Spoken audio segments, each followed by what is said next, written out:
नमस्कार, मी मोनिका शर्मा आणि आपण पाहत आहात HD न्यूज चॅनल। तर चला पाहूया आजच्या बातम्यांमध्ये काय खास आहे। चॅप्टर केसची धमकी देत लाच, अक्कलकुवा हवालदार रंगेहात। गणवेशाचा गैरवापर 2000ची लाच घेताना पोलीस पकडला।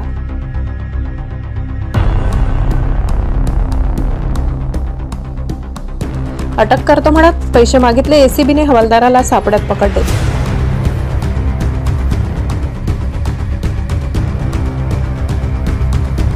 चॅप्टर केस दाखल करून अटक करण्याची धमकी देत 2000 रुपयांची लाच स्वीकारताना अक्कलकुवा पोलीस ठाण्यातील हवालदारास धुळे लाचलुचपत प्रतिबंधक विभागाच्या पथकाने रंगेहात पकडले।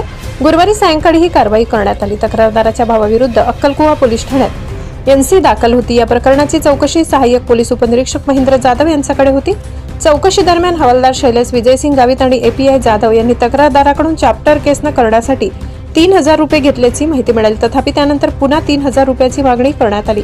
पैसे न दिल्यास तुझ्या भावावर चॅप्टर केस दाखल करू, त्याला ताबडतोब अटक केली जाईल अशी धमकी देत लाचेची मागणी झाल्याने तक्रारदाराने धुळे लाचलुचपत प्रतिबंधक विभागाकडे संपर्क साधला। सापळा लावून तक्रारीची पडताळणी करण्यात आली। तडजोडीनंतर 2500 रुपयांवर व्यवहार ठरला। गुरुवारी तक्रारदाराकडून पैसे घेत असताना पथकाने हवालदार शैलेश गावित यांना 2000 रुपयांची लाच स्वीकारताना रंगेहात पकडले।